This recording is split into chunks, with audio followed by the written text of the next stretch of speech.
Relatos mágicos y bautizos de medianoche. Bienvenidos y bienvenidas a un nuevo podcast de Relatos mágicos y bautizos de medianoche del Instituto Arcano Paracelso. En el podcast de hoy nos corresponde nuestra sección Quiero mi conspiración ahora.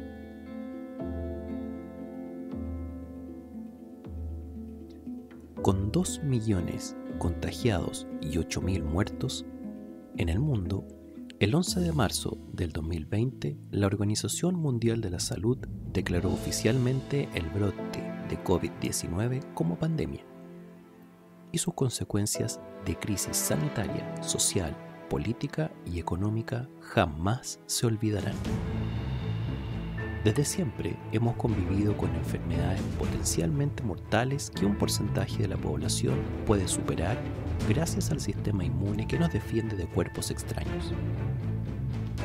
Sin embargo, y pese a que respiramos en una sociedad científicamente avanzada y de salubridad estable, aún aparecen enfermedades nuevas de las cuales no hay conocimiento y, asociadas a un mundo globalizado, se propagan como fuego en el pasto seco.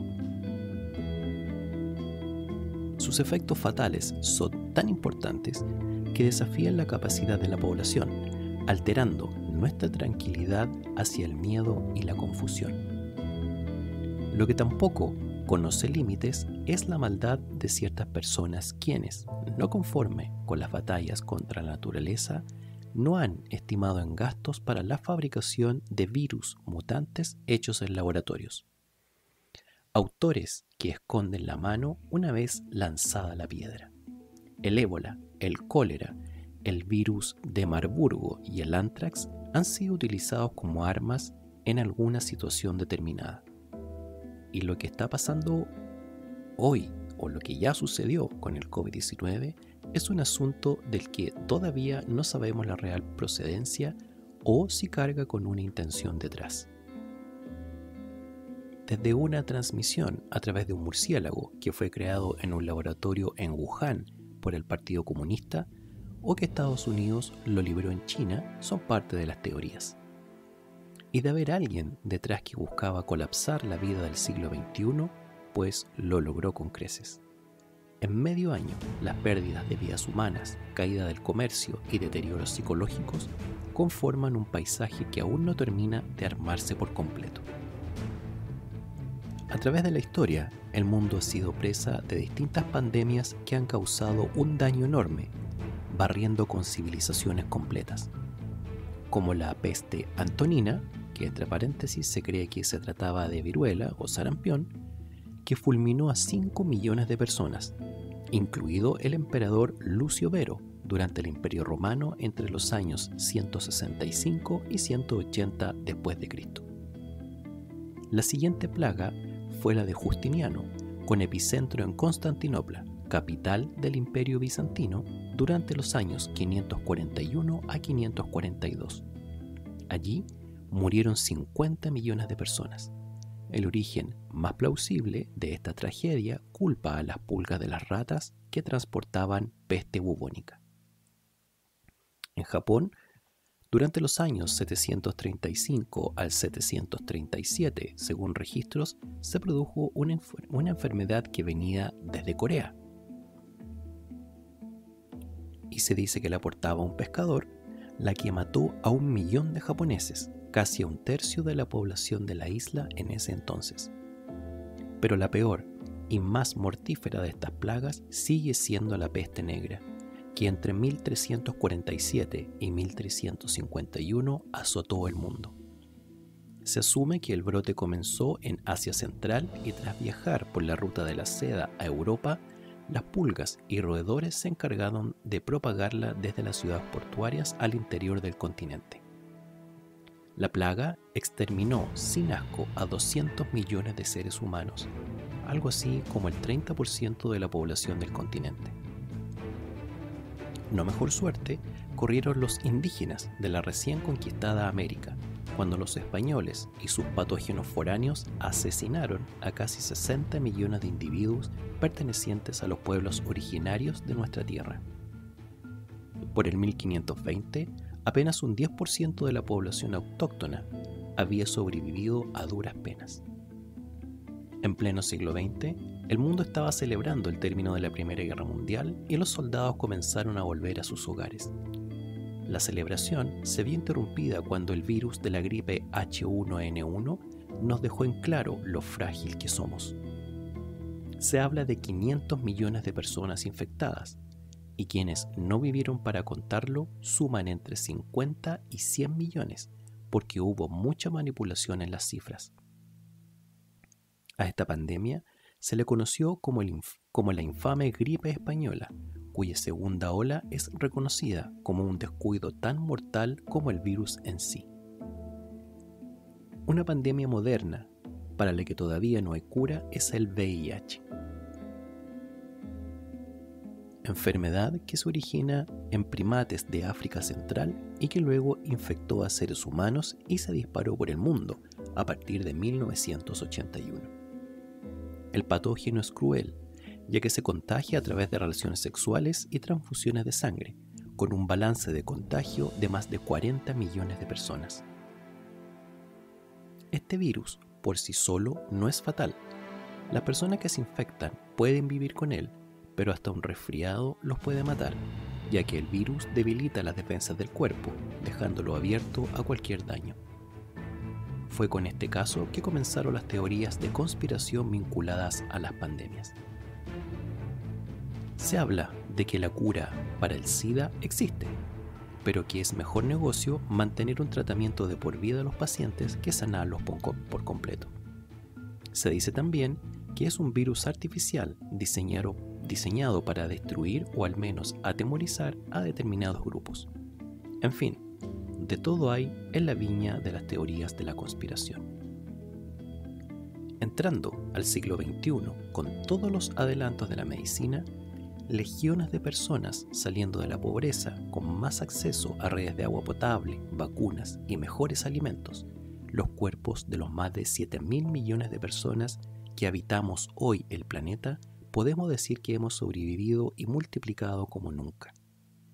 La investigación y experiencia con los virus y bacterias ha generado mejores remedios, como vacunas que prácticamente erradicaron enfermedades. Siempre está el miedo de que la próxima pandemia acabe con la mitad del mundo y que el desastre genere un caos imparable. Así llegamos al 2020, el año del coronavirus. Y podemos decir, sin ánimo de dudar de su existencia, que se ha convertido en una herramienta de sometimiento casi infalible, pues trae consigo confinamientos, toques de queda y ensañamiento con la población más pobre. Descarga toda su ira contra los más lábiles por las enfermedades asociadas a la edad, dos grupos sociales que han sido señalados tradicionalmente como un lastre en las conspiraciones referidas a sociedades secretas y poderes fácticos. Es curioso, pero hasta para el más escéptico no deja de llamar la atención cómo el Banco Mundial y el Fondo Monetario Internacional han ofrecido billonarias cifras a los países que vuelven al confinamiento, por ejemplo como España, declarando rebrotes como coletazos menores, mientras otras naciones como Alemania ya ni siquiera creen que la cuarentena o el uso de mascarillas esté justificado. Si a eso le agregamos el incalculable negocio de las vacunas y su prisa por salir primero al mercado mundial, esto ha pasado de ser una tragedia global a un prometedor negocio que podría sostenerse por años, generando el círculo vicioso del miedo y la desconfianza mientras la muerte nos pisa los talones, encarcelados en nuestras casas o respirando nuestro propio dióxido de carbono dentro de una mascarilla, separados del contacto humano y con la prohibición de las pujantes manifestaciones y protestas. Una verdadera pena, pero también muy conveniente para los mismos de siempre. Esos que cuando se reúnen siguen chocando sus copas por saber sacarle el mejor partido a la desgracia ajena. No es un secreto que desde el inicio de la pandemia han abundado las conspiraciones al respecto, desde las que derechamente niegan la enfermedad hasta las que hablan de que se trataría de un arma biológica para controlar a la población. Descontando la primera, por experiencias personales y sentido común, la segunda no tiene nada de fantasía delirante, sino una base histórica bastante completa, de la cual hay antecedentes de sobra. Partiendo por Homero, que describe cómo, en el asalto a Troya, se hacía llover sobre la mítica ciudad flechas con orina y fecas de enfermos. Durante el sitio a Masada, en el año 73 de la era cristiana, el ejército romano bombardeó la fortaleza hebrea durante 3 meses con excrementos y cadáveres de animales y personas, algunas infectadas de lepra y otras pestes, las cuales eran arrojadas a través de catapultas. Junto con este ataque bacteriológico se cortó también el suministro de agua y alimento, lo que no solo provocó la caída de la ciudadela, sino que provocó una serie de epidemias que diezmaron la región del sur del Mar Muerto por los siguientes 10 años. El efecto morboso les golpeó en contra y casi acaba con el dominio imperial en la antigua Judea.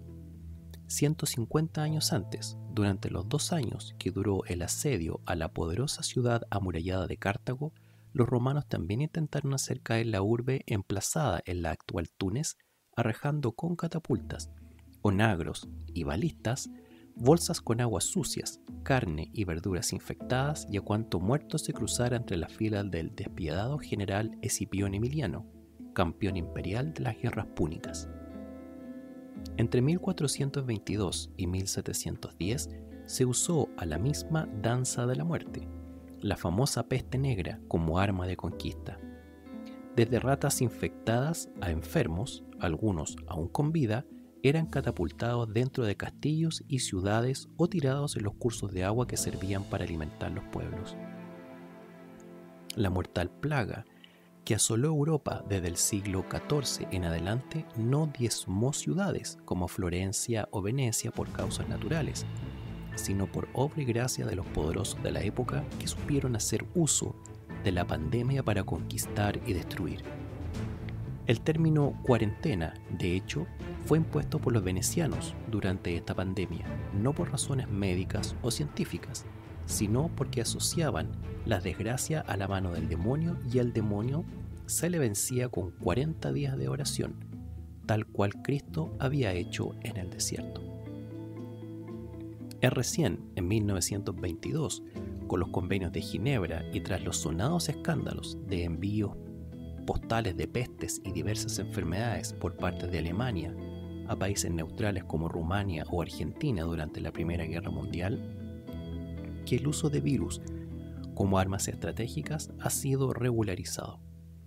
E insistimos, esto no es conspiranoia, sino historia, tal cual como lo ocurrido en 1957 en Chile, un curioso espejo a lo que sucede entre el 2019 y el 2020, y un ejemplo más de cómo todo se repite.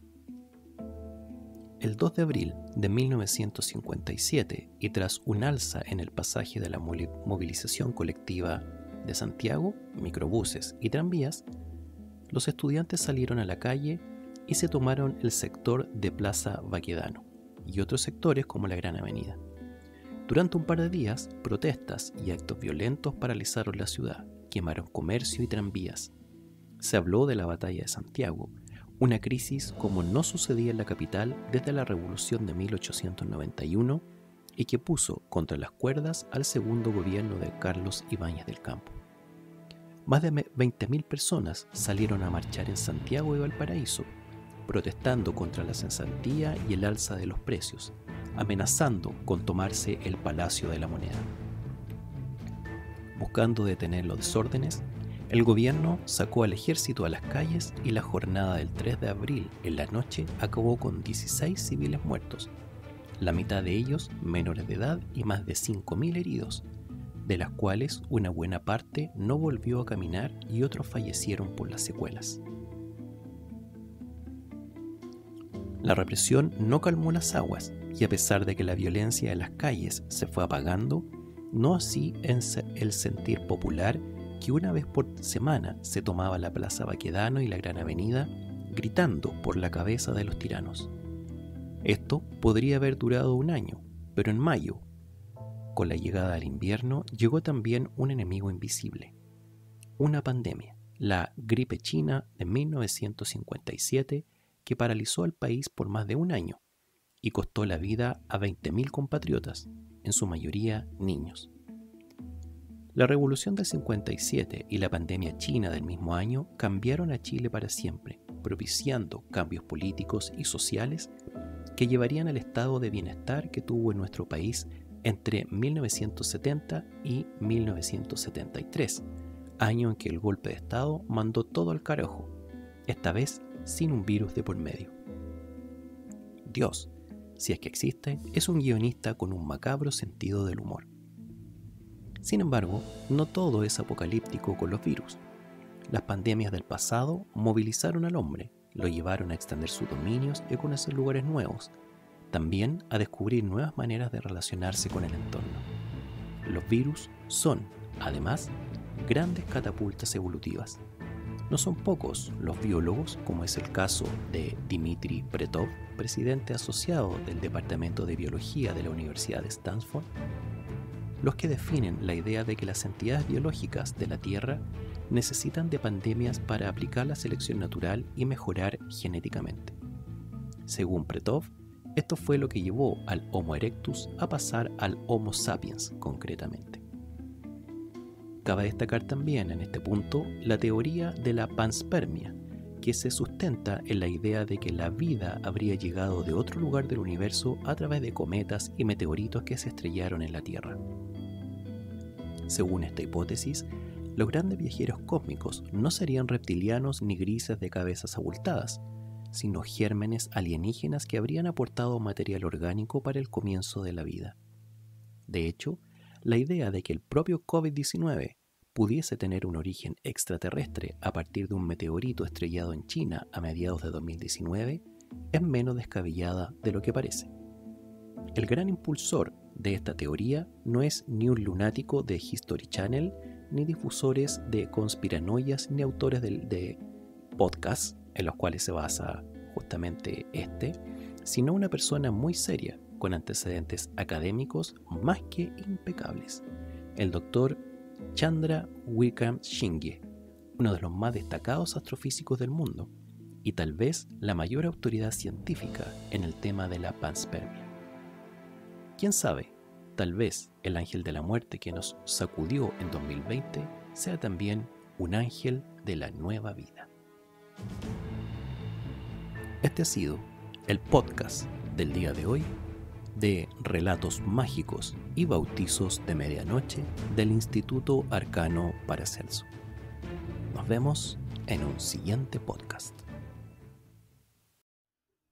Relatos Mágicos y Bautizos de Medianoche.